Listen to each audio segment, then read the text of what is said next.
Un buen amigo, Juan Barreto, coautor con Juan Mateo del libro Evangelio de Juan, Análisis lingüístico y comentario exegético, me envía este comentario poético al prólogo de este Evangelio que hoy, domingo segundo después de Navidad, se lee en las iglesias.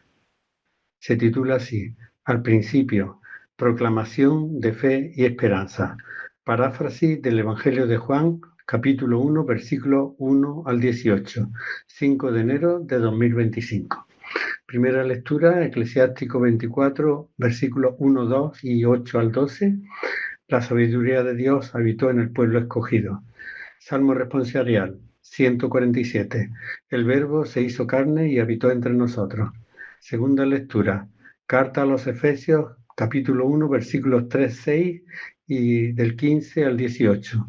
Él nos ha destinado por medio de Jesucristo a ser sus hijos. Evangelio de Juan, capítulo 1, versículos 1 al 18. La palabra se hizo un frágil ser humano y acampó entre nosotros. Primero, la palabra de los sueños. Al principio ya existía la palabra, y la palabra se dirigía a Dios, y la palabra era Dios. Ella, al principio, se dirigía a Dios. No existía el mar, ni este cielo existía. Todavía no se había desplegado el universo, ni reverbereaba el firmamento de estrellas. Fue antes incluso que el silencio, solo la palabra sin voz, y todo estaba encerrado en la palabra como un sueño o un proyecto. Y la palabra contenía todo el saber de Dios, todo su amor contenía. Y era la palabra con la que Dios se hablaba y se decía a sí mismo, y repetía sus sueños. Segundo, la palabra creadora. Mediante ella existió todo, y sin ella no existió cosa alguna de lo que existe. Y fue como el estallido de un beso, el Big Bang de una corazonada, una explosión de júbilo, y de galaxia en galaxia y de estrella en estrella fue expandiéndose el universo, y la palabra fue diciéndose las cosas, una a una fue nombrándolas, y los sueños se cumplieron, y este diminuto planeta vio en silencio cómo se alzaba sobre él la carpa de los cielos y se poblaba de millones de ojos encendidos. Y fue la mañana y fue la tarde, y se puso en marcha el reloj del tiempo. Y brotaron los mares, y se alzaron las montañas. Los árboles levantaron su verdor como bandera, y miles de animales fueron acudiendo a la llamada desde el vientre de las aguas. Y por fin fue el ser humano. Primero barro, con el que Dios modeló su propio rostro. Él y ella fue, trenzados en abrazos, pero una sola imagen, una sola. Y todo era muy bueno, así dijo la palabra. Tercero, palabra que da vida. Ella contenía la vida, y la vida era la luz del hombre, y esa luz brilla en la tiniebla, y la tiniebla no la ha apagado. La palabra era la vida, ella contenía la vida, la fuerza original, el impulso creador que anima el universo, como un viento poderoso que lo hace respirar, como el agua que mantiene lo sano el árbol de la vida, como luz que enciende la sonrisa y la alegría, y no hay tristeza. Y el ser humano se alumbró con ella cuando aprendió a cantar y a esperar y a amar.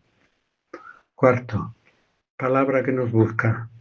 Apareció un hombre enviado por parte de Dios, su nombre era Juan. Este vino para un testimonio, para dar testimonio de la luz, de modo que por él todos llegasen a creer. No era él la luz, vino solo para dar testimonio de la luz. Era ella, la palabra, la luz verdadera que ilumina a todo hombre llegando al mundo. En el mundo estaba y el mundo existió mediante ella, y el mundo no la reconoció. Vino a los suyos, pero los suyos no la acogieron. En cambio, a cuantos la han aceptado, los ha hecho capaces de hacerse hijos de Dios. A esos que mantienen la adhesión a su persona, los que no han nacido de mera sangre derramada, ni por mero designio de un ser humano, ni por el mero designio de un varón, sino que han nacido de Dios. Y la palabra se hizo un frágil ser humano, acampó entre nosotros y hemos contemplado su gloria, la gloria que un hijo único recibe de su Padre, plenitud de amor y lealtad. Un ser humano entre los humanos. Esto fue lo que vieron nuestros ojos y palparon nuestras manos. Primero un niño, nacido en un establo en las afueras de la ciudad. Luego un adolescente que dejó perplejos a sus padres muchas veces. Después un joven que en el taller de su padre aprendió a amasar el pan con el sudor de su frente. Por último, un adulto que, conociendo la pobreza y el trabajo, se puso de la parte de los desgraciados de su pueblo. Un ser humano que supo dar la vida, la suya propia, como la de Dios, y en medio del desgarro se hizo la luz, y la gloria de Dios brilló por sus heridas, y contemplamos la bondad y la misericordia, la compasión y la ternura de un ser humano, sin límites, como la de Dios mismo. Lo levantaron en alto en un madero. Los sacerdotes y entendidos de Dios fueron aquellos que pensaban que Dios tendría que estar en el cielo y ser por siempre el invisible, que ellos, decían, ya se encargaban de sus asuntos en la tierra.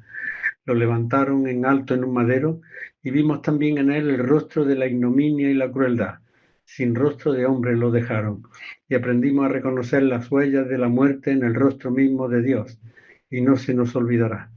Lo levantaron en alto en un madero y fue como una antorcha, el fruto mejor del árbol de la vida, la palabra más clara sobre Dios y sobre el ser humano. Quinto, la palabra que hemos encontrado. Juan da testimonio de él y sigue gritando: este es de quien yo dije, el que estaba detrás de mí estaba ya presente antes que yo, porque existía primero que yo. La prueba es que de su lealtad todos nosotros hemos recibido un amor que responde a su amor, porque la ley se dio por medio de Moisés, pero el amor y la lealtad han existido por medio de Jesús Mesías. A la divinidad nadie la ha visto nunca. Un Hijo único, Dios, el que está de cara al Padre, Él ha sido la explicación. Nadie ha visto jamás a la divinidad, pero nosotros la hemos contemplado. No fueron las leyes y los ritos los que hasta ella nos llevaron. Solo cuando contemplando al Hijo quisimos ser como Él, hijos e hijas del Padre y Madre del universo, entonces fue cuando la vimos. Cuando aprendimos a llamar a los demás hermanos y hermanas, a entender que el pan, el agua, el vestido, como el perdón y el cariño, eran bienes que habían de ser compartidos. Entonces entendimos, y entendimos también que entre la luz y la tiniebla no había tregua, y tomamos partido, y subimos a la cruz para dejar allí nuestras manos abiertas al abrazo. Entonces conocimos a Dios, y supimos que no era distinto del hombre y la mujer, porque en nosotros y en nosotras estaba. Y llegamos a ser hijos e hijas con el Hijo, también nosotros expresión del Padre y Madre, porque de